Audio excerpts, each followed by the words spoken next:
So once we get the definitions in his ethics, which are right out of the scholastic tradition, then you can start forming propositions or axioms. I think the axioms should come first after definitions, right?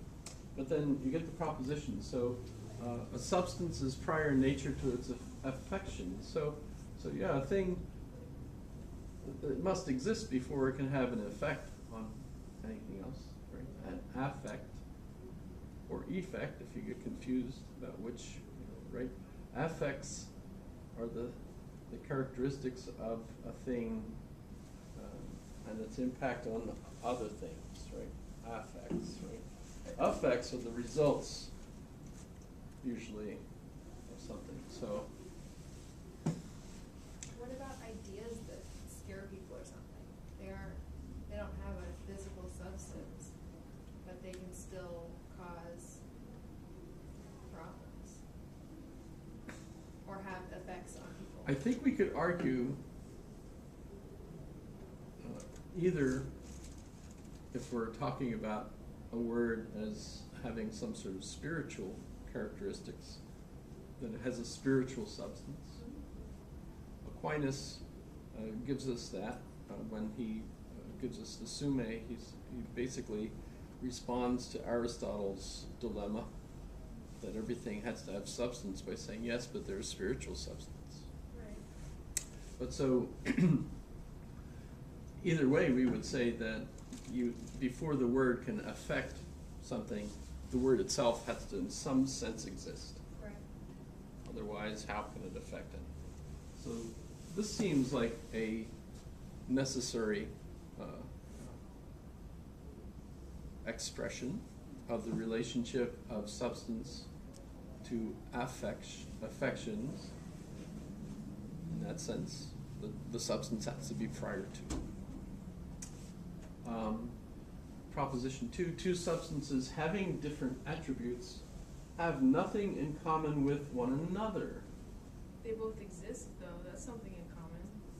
Well, this is going to be the ploy he's going to use, because eventually, remember, he's going to say there's only one substance, and that substance is God.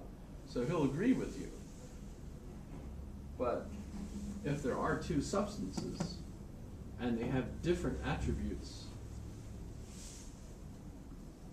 no shared attributes, then that's equivalent to saying that they have nothing in common with one another. And we might say that, say, with regards to this table and love. Love is an abstract concept. It doesn't have shape, solidity. They both can hurt you, though. So, like, that's something in common. Someone tried to table at you. Yeah. Yeah, you could be hurt physically, and physically through love, too. Interesting. It'd be fun to have an argument with Spinoza. Although he didn't speak English. So. As far as I know, he didn't speak English. Proposition 3, if things have nothing in common with one another, one of them cannot be the cause of the other.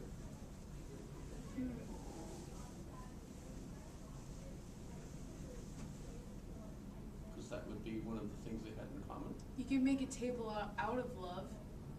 Like. Well, here's such a table. I made this out of love for you. Here, I'll give it to you, but please don't put anything on it, because it'll just fall right to the floor. It's not a very good table. You can.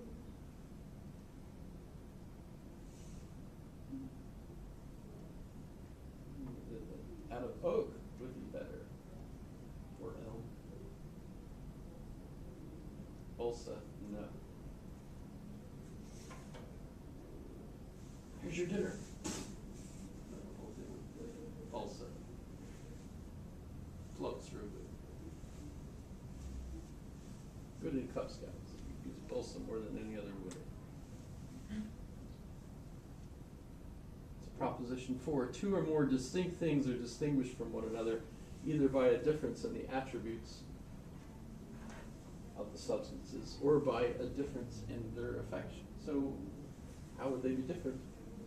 In nature, there cannot be two or more substances of the same nature or attribute, because it would be one substance. What? You see where he's going with this. He's going to take the traditional definitions of substance and the nature of infinite, so that we eventually get to his pantheistic view that there's only one substance by this definition, and it has to be God, because God cannot have limitations, right? The more reality or being each thing has, the more attributes belong to it. God is infinite and has infinite attributes. What is he talking about when he's talking about affections? So that light is affecting my eyes because it's bright. Okay.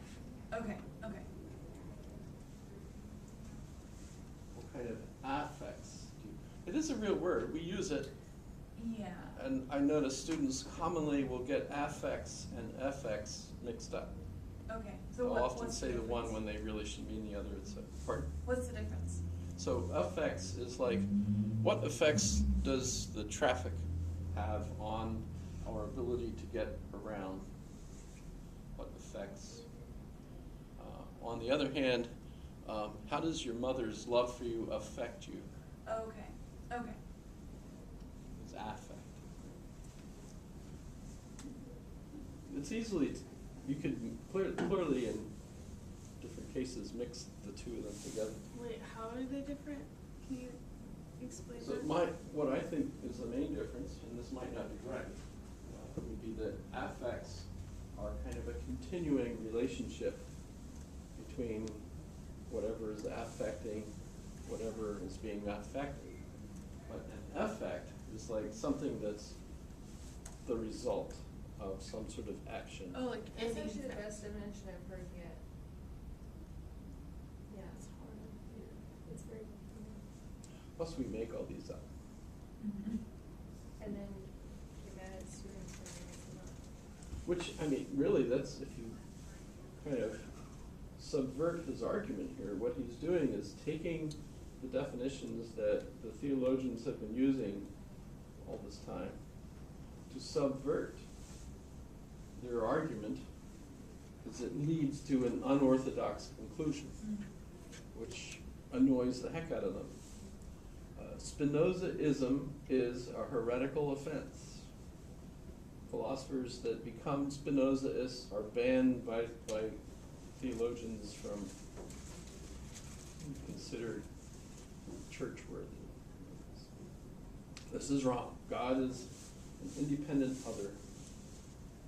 But this argument basically says, and if you think about it, whoa, that than which nothing greater can be thought must include everything. And if the universe is huge, even has big hands. Sorry, that's a Trump joke. It's hard to get him out of your mind, isn't it? It's impossible these days. Then it'd be pretty easy to see the connection that God and the universe really, at least God ought to include the universe. In which case, he's still right. And by the way, this is a very Buddhist kind of concept. Although, strictly speaking, Buddhism doesn't believe in a God. It just believes in the universe as the one all-inclusive thing. Which gets into a lot of the same issues, well, if,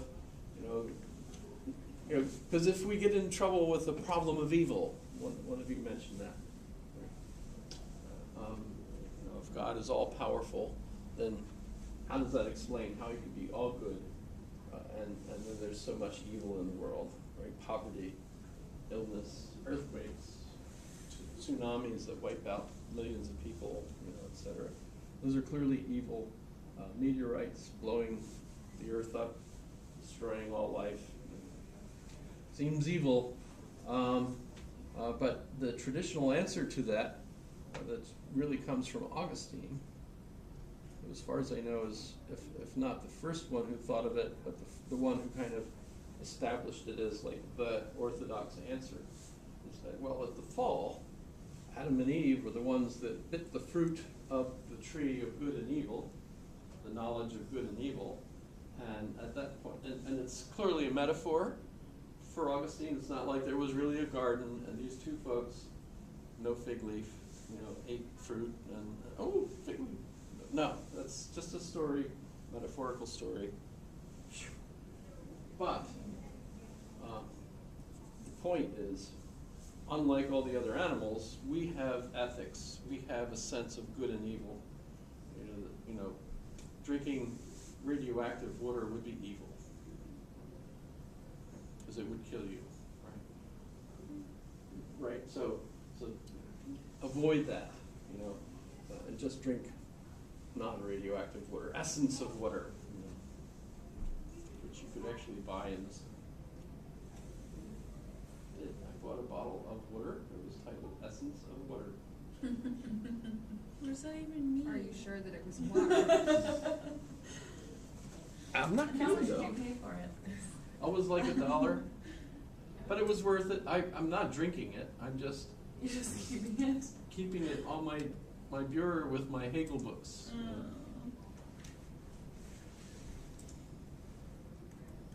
I know my grandpa had a can of evaporated water, just had water. Oh, The weirdest no. thing. Where? Shoot, shouldn't I be able to Or was find it pretty easy? evaporated H2O or some variant of water, just add water, essentially just, it's a cup. In New Zealand, they sold cans of sunshine. Wow, of course.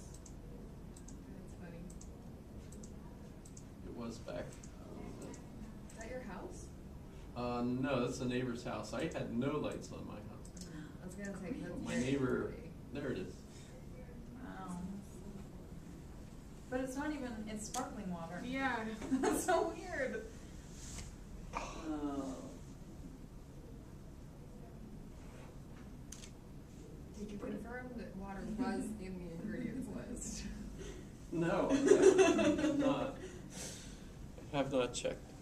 The other picture has a larger picture of the bottles. Zero butter can be met. Oh, there's a sandwich. Oh, that makes That's a me nice hungry. cup. I'm really hungry, yeah. So Sparkling that's- ice. Essence of water. Yeah, I'm weird that way. I bought it just for that reason. And I've got it sitting on my bureau with my books. This is the dining room table. I wonder what I was eating. I don't know. However. So, here's the thing. He seems to have a darn good argument this way. So a substance which is absolutely infinite is indivisible, so except God, no substance can be or be conceived. So the qualms you have over the propositions are all just part of his ploy here to lead you merrily down this path until you get to the point where, hey, theologians, according to you, God is everything. So that seems to be dangerously persuasive, which can irritate the heck out of theologians. 'Cause, and when we talk about, well, the definition of God, hey, everybody has their own definition, one student said. Right? Well, no. Well, yes, you can have your own definition, but that doesn't mean you're right. Because there is a consensus, and you can have a consensus in, like, Boob Town, where no one really knows what they're talking about. Hypothetical town where everybody's a boob. Not a breast, but, sorry. I have no self-control. But, so yeah, everyone's an idiot, which is Greek for all they can think about is themselves. Id, eot. So you're an id, eot. Like a patriot thinks of the country, and id, the inner id, not the ego. The ego is more sophisticated than the id. Thanks to Freud. You're just thinking about yourself. You can't empathize. There's a book out right now, 27 psychiatrists analyze President Trump. And I haven't looked at it, but my guess is that, you know, They're trying to find a way to impeach him.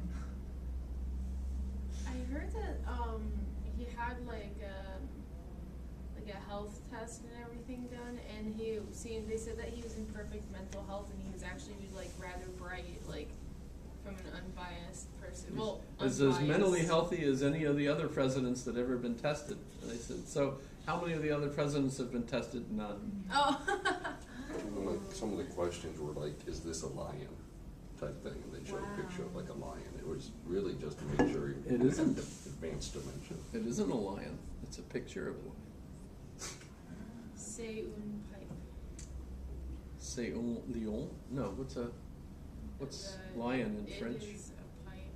Oh. Lion? I'm talking about something else. Oh, The book, or whatever. I don't know what it's called. Le Livre de mon ami.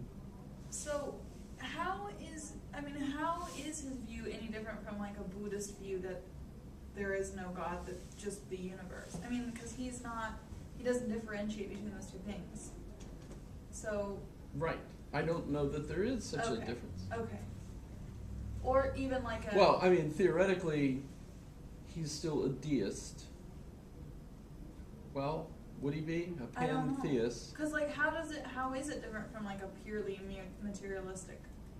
Well, he is purely material. Well, this is a puzzle because I think he gets the materialism from Hobbes, Mm-hmm. but at the same time, he still plays the game that Descartes was playing, that there's a mind-body. But remember, he has no interaction between them.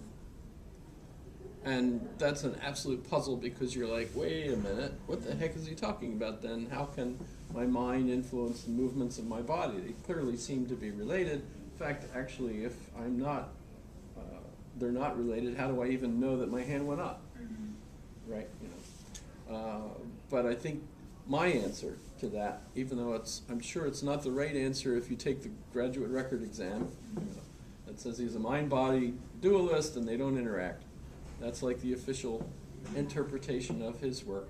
My sub rosa interpretation is that he's actually arguing that we have two different ways of talking about it, two language games in a much later way of formulating this, you know, that Wittgenstein gives us. And that is that, well, we talk about it this way and we talk about it this way. We need both of those ways of talking about it because they have functions.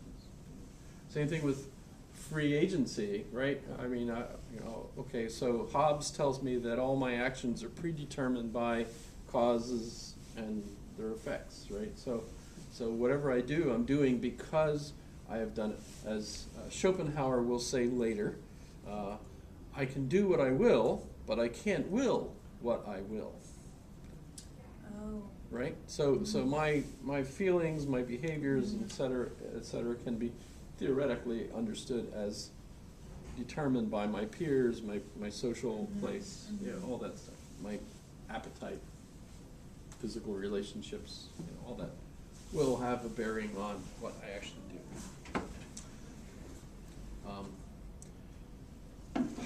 But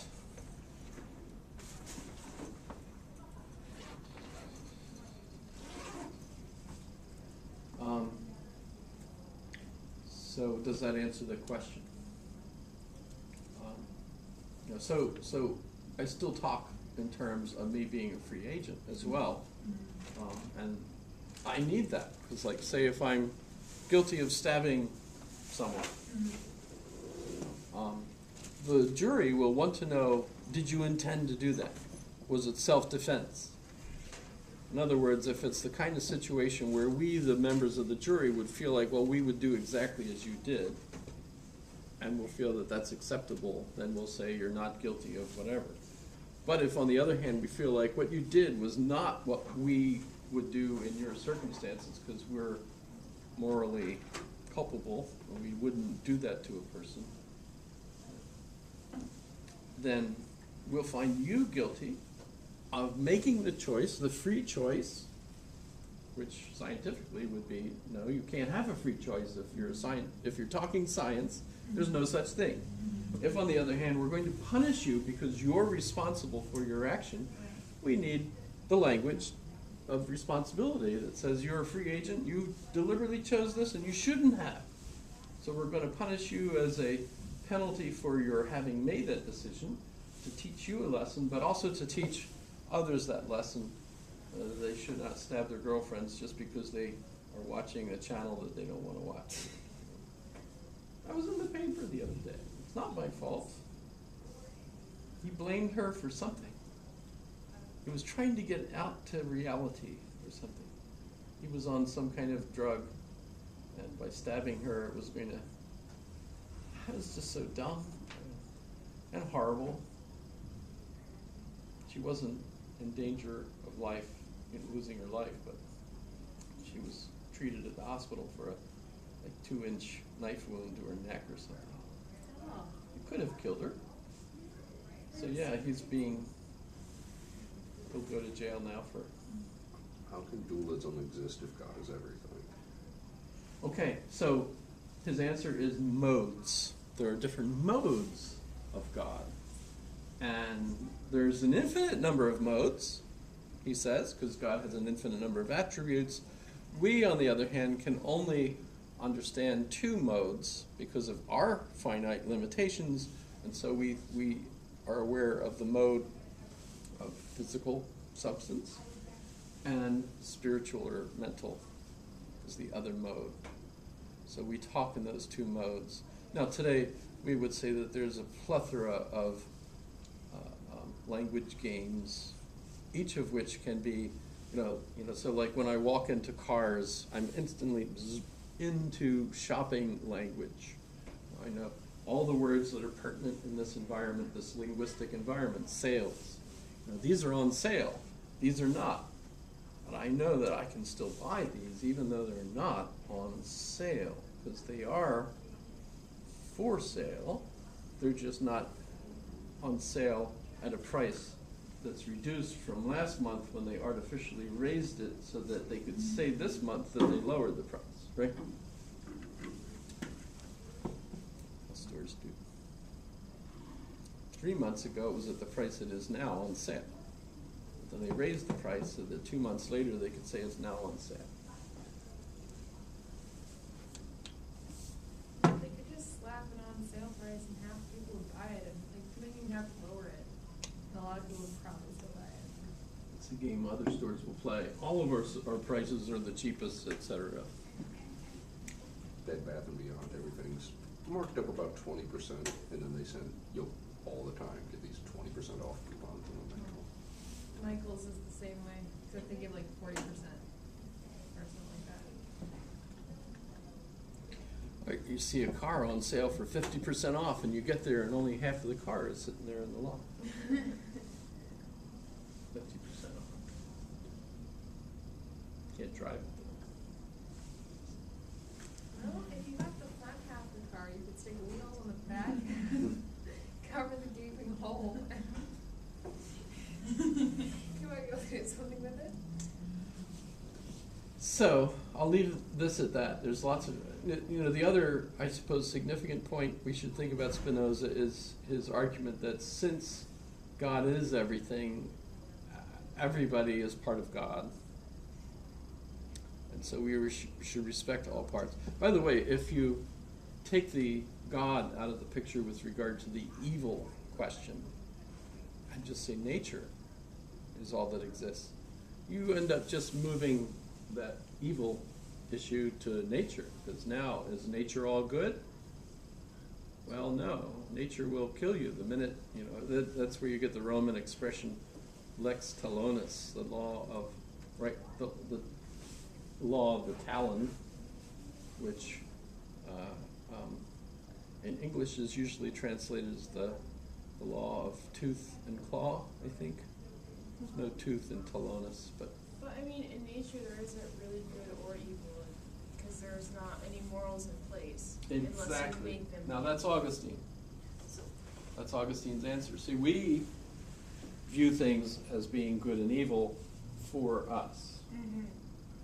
from And our that perspective. varies And on that's their what's experience. introduced the fall. So how did Spinoza address that? Did we talk about that? Well, there's arguments. Well, he's accepting that Augustinian point of view, I believe. Oh, okay.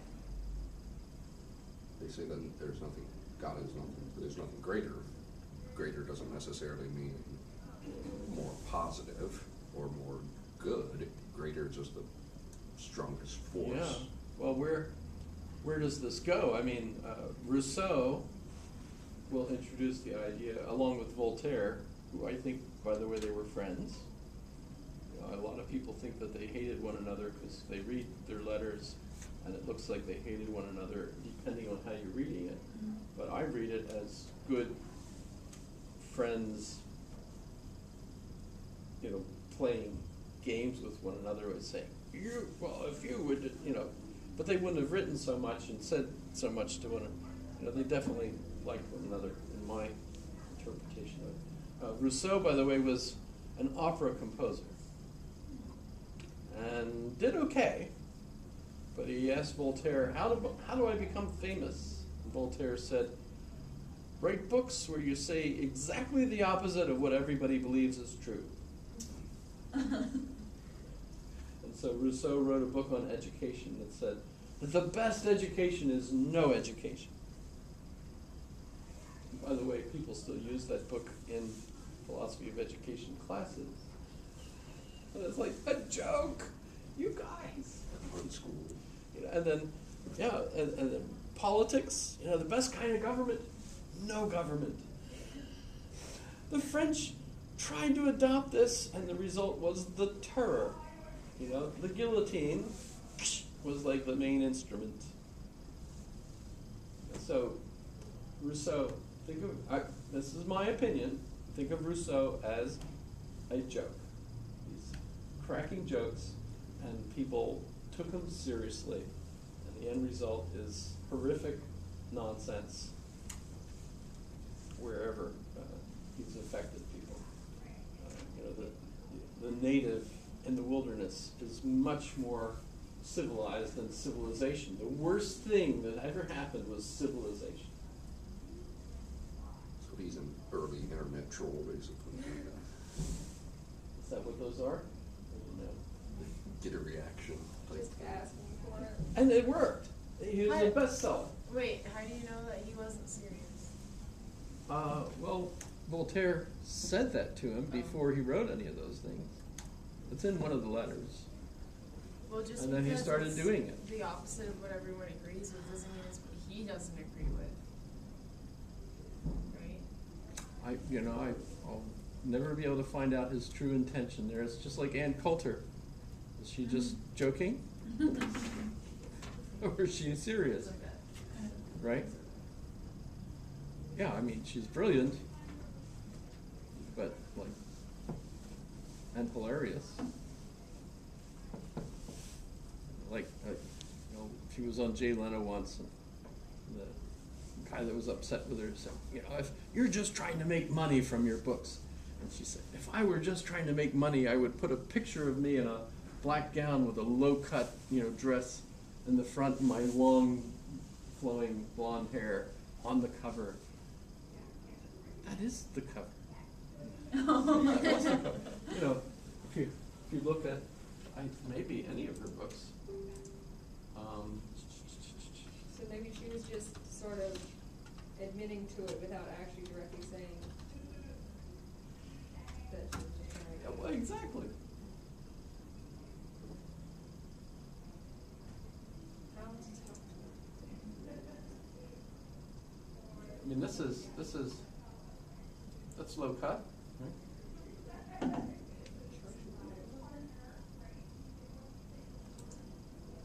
Actually, I think, look, there's cleavage. She plays that trump card. I'm sorry.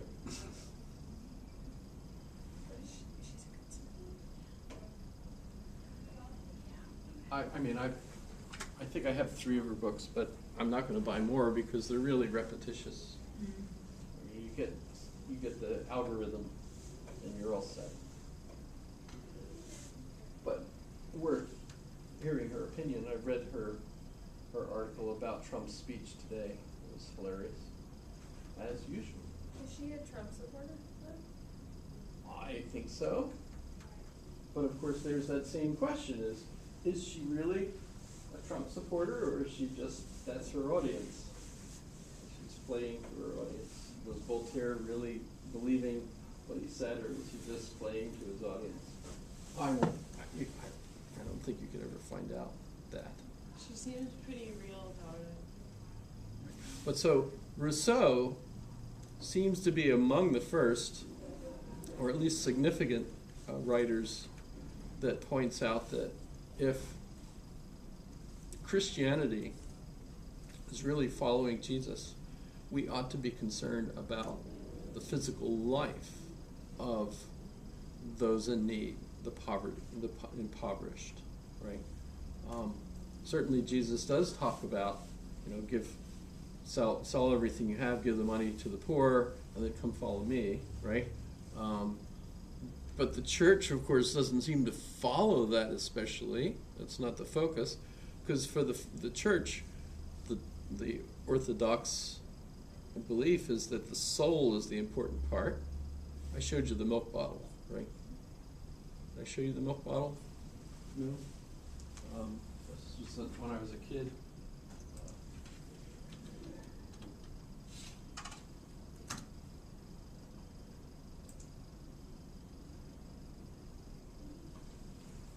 So this was a page in my catechism when I was a kid, little kid, and so your milk bottle that's inside of you, your soul, right? At birth, because of original sin, thanks to Adam and Eve, we all have inherited this belief that there's good and evil. As a result, we see good, but we also see evil. You can't have one without the other. The Pandora, the box, all Dora, the gifts. You open all the gifts, you get good and bad. You can't have one without the other. So if there's evil in the world, how do you get rid of it? You stop seeing that there's good and evil. It's our fault. Does that really work for you? Doesn't work for me. But so at birth, our souls, our milk bottle, is totally black, and we're going to go to hell unless our parents quick get us to the church and get us baptized, in which case then the church is a little bit richer, has saved another soul, and now your milk bottle is pure white. It's full with the milk of God's grace. Says the baby. Especially if it's cold water, you know how they react. Oh, right, because it's when you're a baby. Yeah. I always forget that. Okay. Yeah. So, but then as you grow up and you start sinning, we're not perfect. We get these spots in our milk, which then, of course, we have to be punished for. So you get to go to purgatory. That's what my granny called it, purgatory. You've been a turkey and now you're going to be purged. Purgatorio, right? Purge. Be purged. Your sins, right? But the thing is, if you commit a felony, a mortal sin, right? Notice that we have degrees of horrificity. You know, you just steal a loaf of bread, that's one thing, but if you kill someone, that's far worse. Can't you just live your life with an empty bottle and at the very end just fill it up real quick right before you die? That's what Monica said to St. Augustine. And he famously said, "Let me be saved, but not yet." He wanted to wait until the very end. You get the white bottle, then. That way you avoid purgatory. But so, the scary thing for me was, wow, I've got a milk bottle in my body. They break. I could see these glass shards, after a football game, all just tearing me up. That was pretty weird. This is what happens when they make these metaphors You know, Literally true. and I'm sure the nuns weren't thinking, oh, now they're going to be worried that they've got a milk bottle, you know, in there. Oh, this is a metaphor. We don't know what a metaphor is when we're that little. That's when you grow up and you start telling your parents all the things they said that you took literally. Oh my gosh. Okay, maybe not much If you do that one more time, I'll cut your tongue out. Ooh. Be within a 10-foot radius of a mushroom and will kill you. That was one that I actually, they're like, yeah, mushrooms are poisonous. I was like, can't get anywhere close. Could reach out and poison me. Scary walk in the woods. Fungi! Recently heard it's popular up here for that MLP plant by Muldoon, that they tell their kids it's a cloud factory. Yeah. That's what I heard. That's what I heard when I was little. I totally believed it. And I believed Well, I it. thought yeah. the stuff that they stuff inside of stuffed animals was clouds, so Yeah. I would find it and try to put it somewhere high. Yeah, I thought it was a cloud factory, but apparently it's just like some pollution or something. Yeah. So that's not good. I moved up here and someone, they're like, Oh, oh, the yeah. cloud factory. I'm like, what are they talking about? Technically, that is clouds then. So. I know. I mean, I think it's probably got other stuff in it. Yeah. It isn't so amazing. Well, but so the point of this was that your soul was the most important part of you. Sins are basically those things that attach you to the material, to the physical world. Right? So pleasures, bad for you, because they pollute your soul, and the soul is the main thing. So keep your soul pure, no sinning. Right? Don't enjoy your food. Don't enjoy sex. Don't enjoy That's the Puritan. happiness, you know, basically all that's bad for you. And think about the cultural implications of that, you know, and you imagine how that impacted Western society. And it's, I mean, the same thing, you know, sparing the rod spoils the child, right? You've got to beat the body because the body is naturally attached to things, and you've got to make sure that the child grows up so that the soul will keep the body under strict discipline. So, and how do you teach that to the child? You beat the child whenever it feels like it wants to masturbate or something, you know, or something. However, Rousseau kind of flips this in the same way he flipped everything, said that instead Christianity ought to be concerned about the physical happiness. You know, so instead of, you know, keeping all the wealth to itself, you know, for all the gaudy artwork in the church, instead they ought to be helping to feed the poor. Well, I mean, if you think about it, the goal of the church was to convince you to fast, not eat.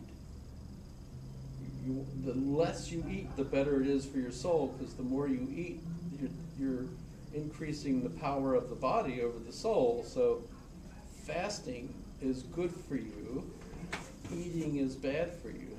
But you have to eat, but just eat foods that won't excite you. And by the way, Kellogg's cornflakes.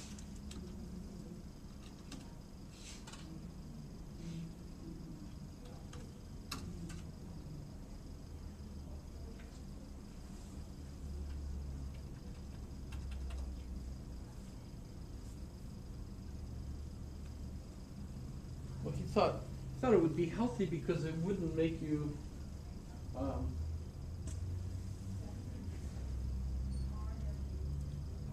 wouldn't give you enough energy to be interested in sex or doing other things. You know, so you know, they're Seventh-day Adventists, and they thought this would be a better breakfast for people, because if you ate this, it would sustain you, but at the same time, it wouldn't give you the excess kinds of energy that would cause you to go out and be a sinner that day. Well, with that logic, couldn't they also say that you could be using that potential energy to praise God? So, like, I suppose so. Work for the good of It's his- kind of interesting too, because they also started making money And then it caused a breakup between the two brothers, because the one brother wanted to sprinkle sugar on the cornflakes. To make them enjoyable? Made them, what Tony the Tiger, frosted flakes. Oh, those are so pretty. They're so unhealthy. They're so unhealthy, right? You know, whoa. So that caused a kind of divorce between the two brothers. That's kind of interesting. Not my fault. But so this kind of difficulty with, on the one hand, the religious beliefs associated with the soul is the highest thing, it's a Platonic thing, whereas enjoying life, that's kind of an Aristotelian thing, but the church is both. So you have this real dimension or problem with the theology over whether we should be helping people enjoy life, or the more you let them enjoy life, the worse it is for their soul, which is the most important thing. So still, I remember when Pope John Paul II gave a lecture, a sermon in the Philippines or something, he emphasized being happy with what you have. This is an impoverished nation, these are impoverished people, and his message to them was to find happiness with the little that you have. And the criticism of him was, no, here's this wealthy church, he should be trying to find a way to help them out of their poverty. I was thinking, no, that's not the theology of the church. The theology of the church is actually going to emphasize the soul, and the soul is better off without the wealth. Francis is continuing that same battle right now, right? Pope Francis. So that's kind of interesting. But let's move on to Locke. He's the one that we're really supposed to be focusing on today, and I don't think. So, 1632, 1704. So, despite the fact that Hobbes is clearly an empiricist, I think Francis Bacon could be called an empiricist. Empiricism is believing that our knowledge comes from our senses. Right? Remember, Sextus Empiricus means the sixth sense. That was the name of a philosopher. It's a real name, a real philosopher.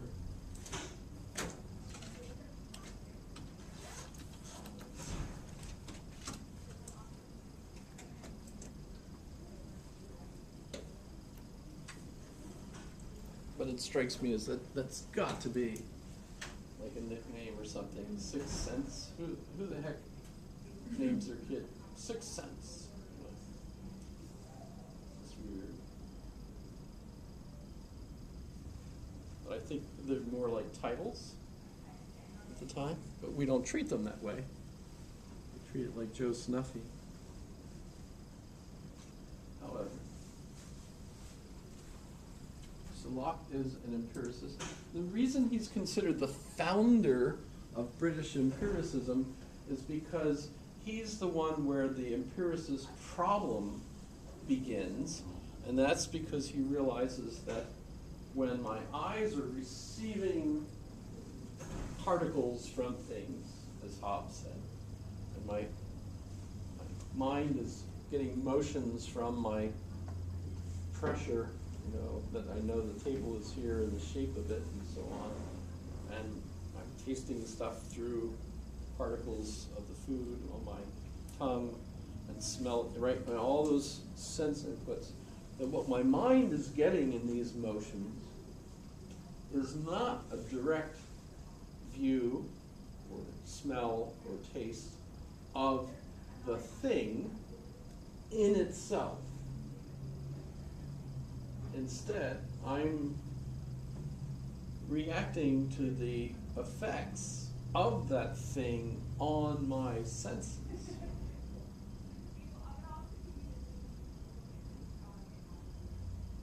Whether you think that's a real distinction, I'm not really seeing the table. When my eyes are picking up are the photons that are bouncing off of it, which are not giving me the impression of what the table is as it is in itself, which is like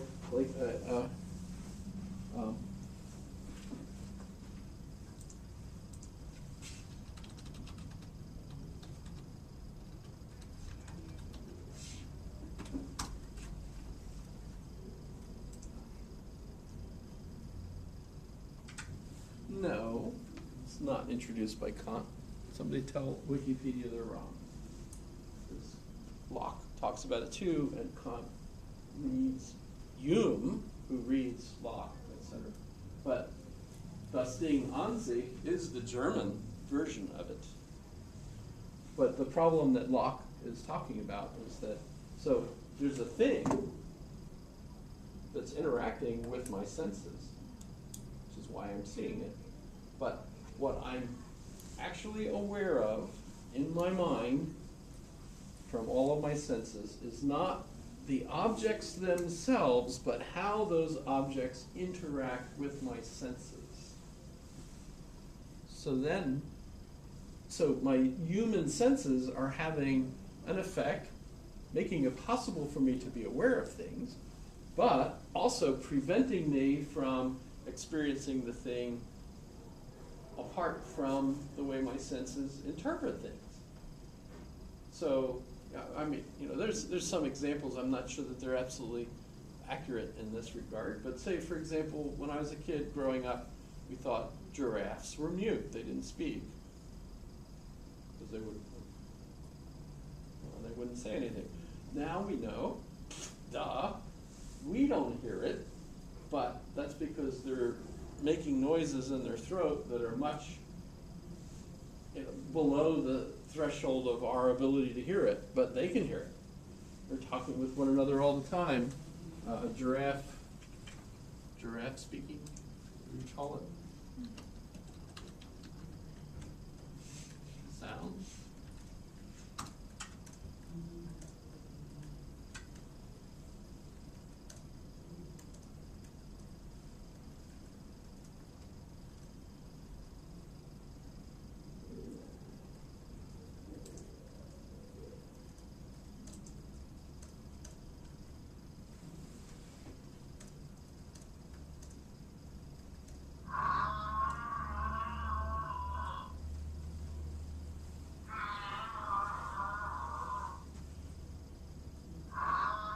So we've extended our senses with devices and are now clearly aware that there's other things happening out there that I can't hear with my own ears, right?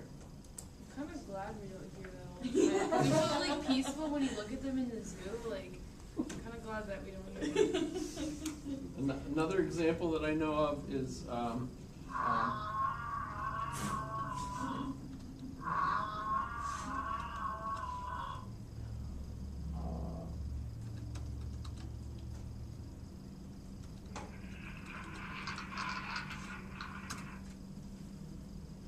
so parakeets. Good morning, everybody. This is Karen Marge from Hilton Head Island, South Carolina.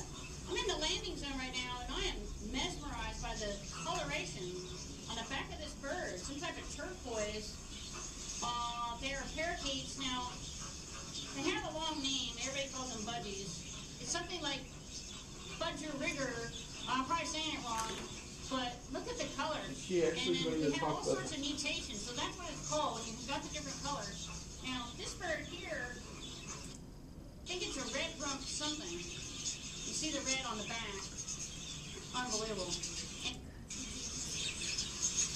And look at these little seed sticks. Now, look how spectacular. I mean, this is just my lucky day. I've been waiting for this for like a year to come back here. I was here last year. And to see birds this close is amazing. All right, everybody, we're going to sign off live.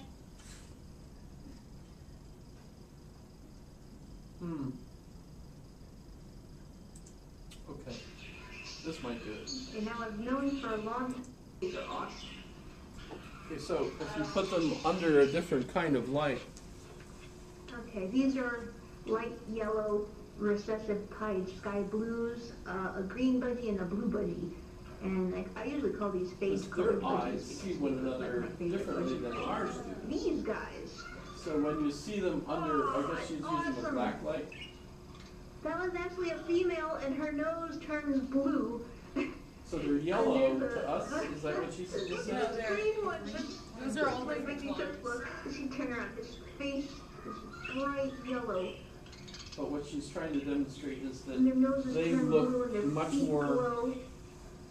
colorful to one another And than they that do blue to budgie us. back there is purple now, and green budgies like this become like an olive color. That one's awesome budgie right there. In a way, remember the movie Avatar? Just glowing How in their they made toys. Cameron made the planet seem to be like all sparkly and stuff. This is too much fun. Alright, I gotta show you a That kind normal, of- normal green budgie, because So- they glow the best. So the point that Locke is making, apparently for the first time that we know of, probably not, but who knows, is that our senses are, in a sense, not giving us the true Wow. picture. His nose actually Of turned what brown. This is weird, like they become The things in opposite themselves colors. really His are. In fact, orange beak is there is blue, no such, and that's a yellow budgie. well, I mean, this solid yellow budgie during the daytime, and she looks. that's interesting. I never looked that up. Budgies by blacklight. But and there's other things. The other thing too is like microscopic things. We Leibniz, I guess, is one of the first philosophers to be aware of the micro life that's there. Up to that point, people didn't know about it because of the limitations of our vision. And the same thing with Galileo and his telescope, looking at planets that no one could see before. And now, of course, we've got incredible things out in space that are giving us a vision of the universe that's so huge. It's like, whoa, how on earth did we ever think we were important in this, It's our stories, of course. We could still make stories that say, well, we're the only ones in the universe that are self-aware, as far as we know. Maybe there are aliens out there someplace that are also, probably good chance. Because you get life for free once complexity reaches a certain level, etc. But nonetheless, at least on the earth, we seem to be the ones that are self-aware, and in the sense that the divine is intelligence, we're the species that makes it possible for God to be self-aware. Now that's pretty important. Of course, what we do with it, that's pretty scary, because for the most part, what we're doing is like destroying our habitat. That's pretty dumb. If we're the ones that are self-aware, shouldn't we be aware enough to like protect life?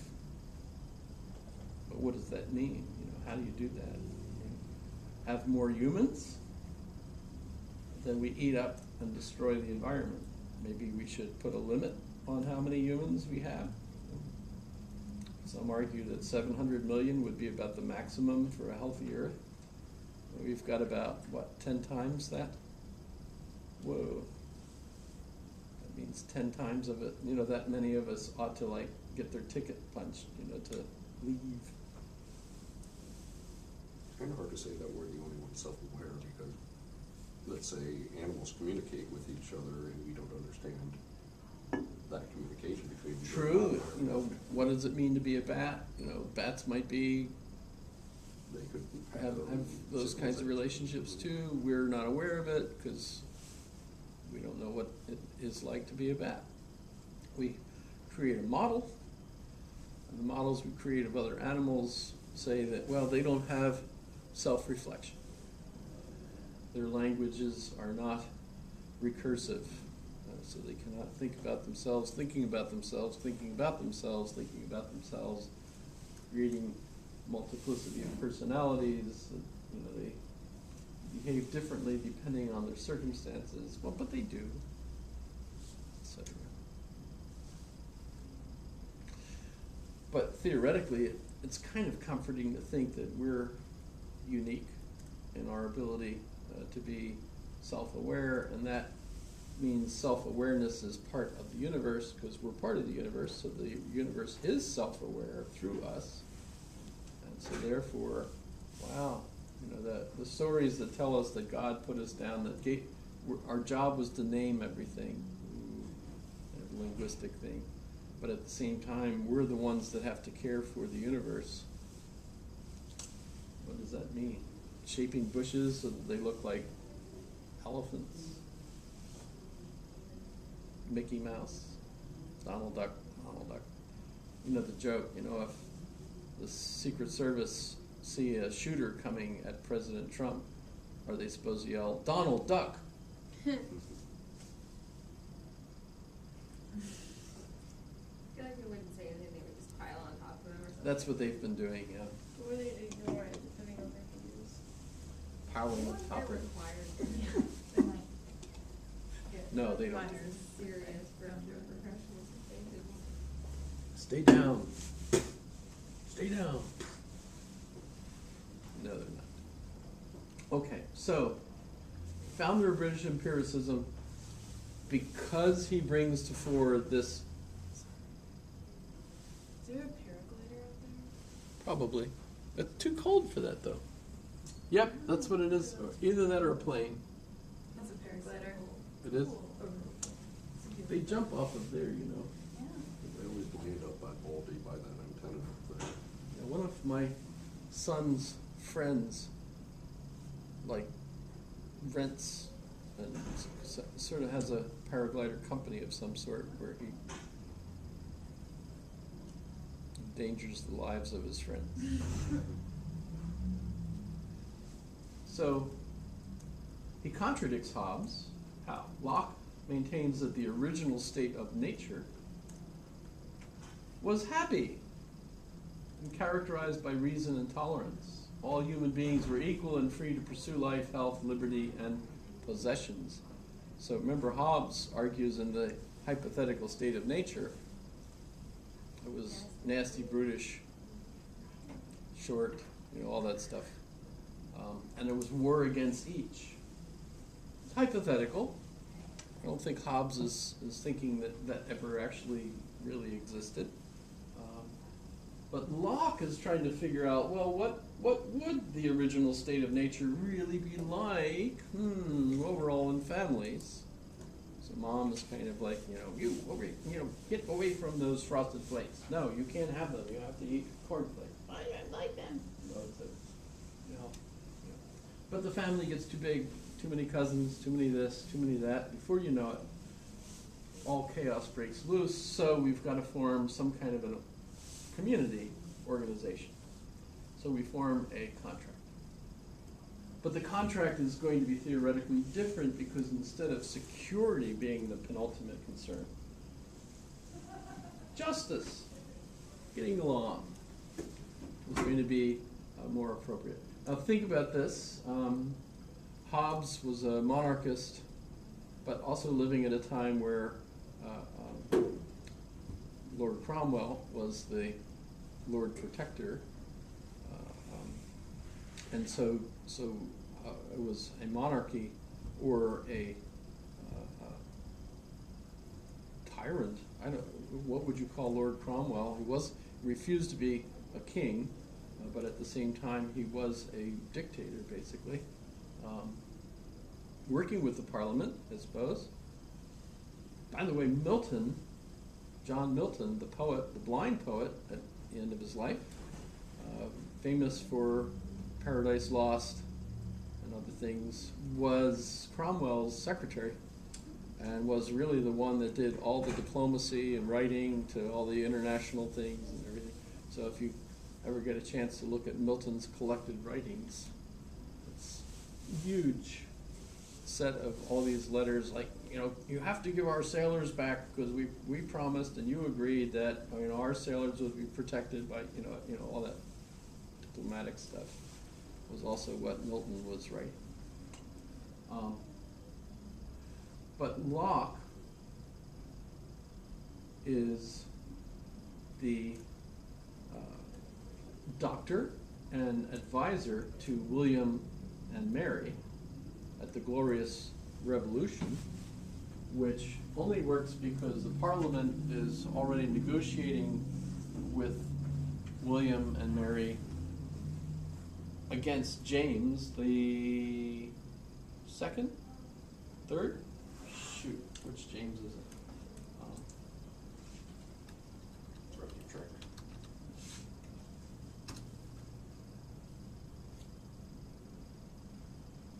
James seventh.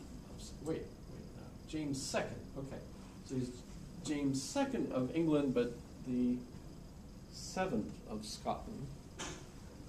But he was a Catholic. He decided to reimpose Catholicism on the country. For example, Magdalen College had been Protestant. He came in and decided, okay, now it's going to be a Catholic seminary, and all the professors refused. Basically, not all of them. Some of them went along with it, but that, and among other things, turning a Protestant country back to Catholicism just did not go over. By the time he realized it was a mistake, it was too late, and they revolted against him, invited his cousin, who was married to his daughter. Is that right? Mary was related to James.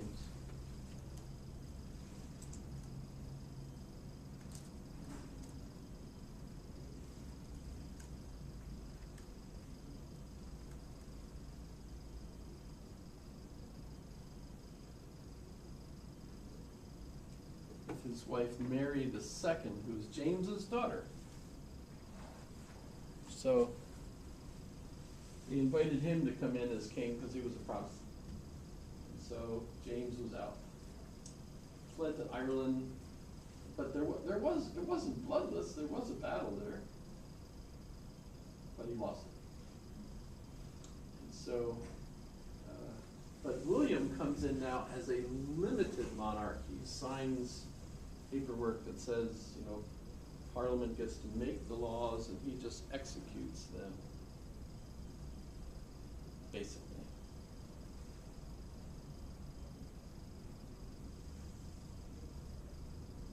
James, on the other hand, had introduced religious tolerance because he was Catholic and trying to reintroduce Catholicism, so he was going to softly do that, I suppose. I don't know how soft it was.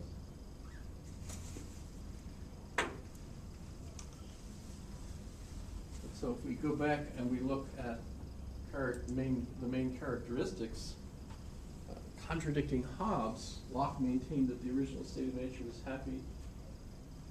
And so the reason for the state contract, the social contract, is good order.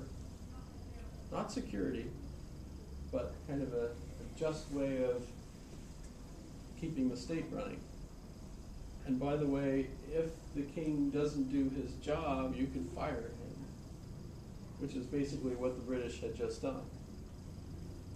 So here his political science, his political philosophy, is saying that this was all right. What the British people had just done to James, installing his person, right? That's legitimate. This is the right kind of contract. And Locke is the one that Jefferson is going to. So Hobbes is already there, but Locke is the one that the U.S. is looking at as kind of their philosophical mentor for this. Right? Of course, now they're not going to take Locke just as Locke is in England, because Locke's philosophy argued that there should be checks and balances between the executive and the legislative. The executive includes the judiciary, and that's still the case in England. So under the Queen, the judges are all part of the executive, and the legislative is different, right? But in the U.S., of course, they came up with 3 different branches: the executive, the legislative, and the judiciary, which is slightly independent. Of course, You know, they're selected by the president, voted into office by the Senate, but then they're independent, you know, and so neither of them can be, you know, you can't go back and remove them now. Of course, that's been kind of a real sink or swim kind of situation too. I guess the closest to it being changed was by FDR, who was upset with his inability, not his, I shouldn't say disability because he actually had one, but his inability to get the judges to approve his political franchises. And so he threatened to add judges. Instead of 9, he was going to make 15. And that way he could appoint judges that would agree with his point of view, and they would, you know, change, let the laws that he was trying to put through and be interpreted as constitutional.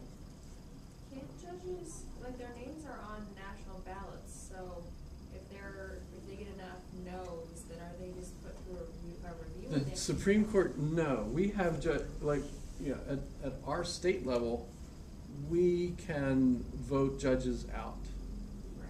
but that's the state level. I think that And not all states are the set up that way. governor, like, appoints them from a list that we, They or. still have to be approved, I think, by the legislature. Oh, okay. Sure, sure. The federal judges are different than the state doesn't. Right, right. Yeah, there's different, you know, that's actually a good question, and I've never really studied that aspect of it, but. The federal judges can't be impeached, but it takes literally an act of Congress. You have to slap women in the bar or something. Yeah, it's whatever high crimes and misdemeanors, whatever that really means.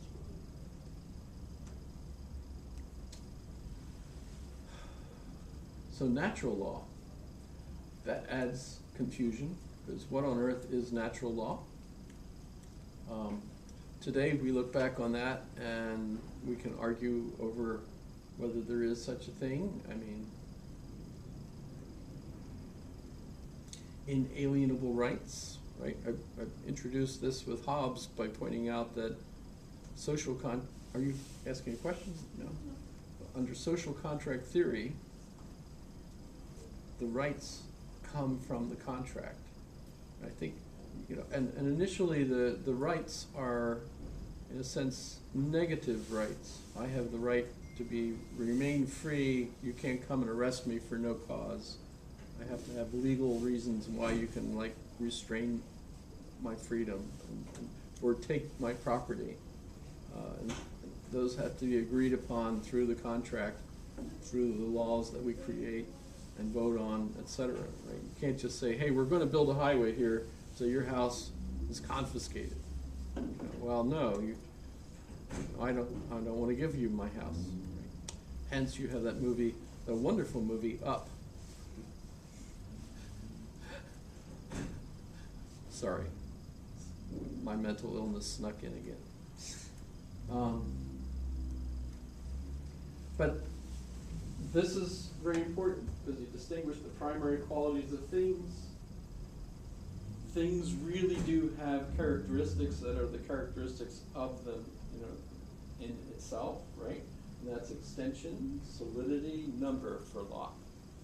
And that'll be criticized later because we'll go back to that and say, well, how do you know it has these things because we sense them? Well, then we don't really know. That becomes a problem.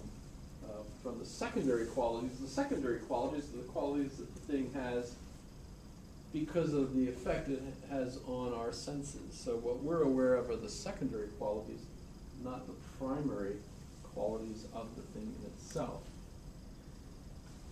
So that becomes a problem of knowledge, an epistemological problem. How do we know the way things are? And you'll see as we go through the next couple of empiricists that this becomes more and more of a difficulty with each of them stepping it up more and more and more. He does give us the phrase tabula rasa, which means an empty slate. So literally a tabula is a table, but these are actually tables that somebody decided to mount on the wall. And then we write on them, and then we erase them. So if it's an erased table, right? That's what our knowledge starts off with, says Locke. That's wrong. I think I showed you Steven Pinker's book, The Blank Slate.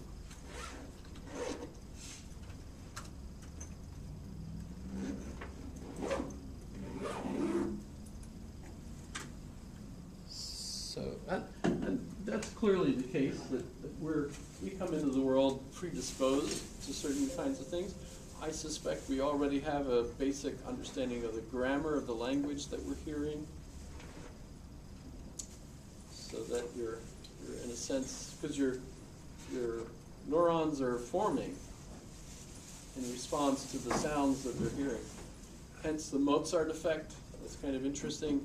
Play Mozart for your children while they're still in the womb, because it's a womb with a view. So they can hear and see, and hear, they can hear sounds, they can play games on, in, for, I don't know if they play chess or not. So, that's a good question. What did you think of Trump's speech?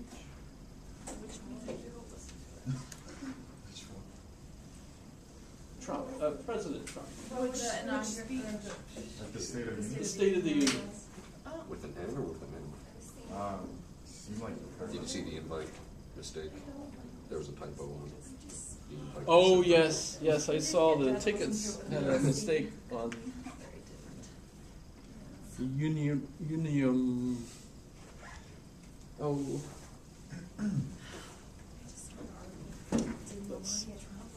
That's gonna be worth a fortune. Every one of those tickets, yes. Especially if people, gave them up, threw them out. Any questions? Is this fun? What are we gonna talk about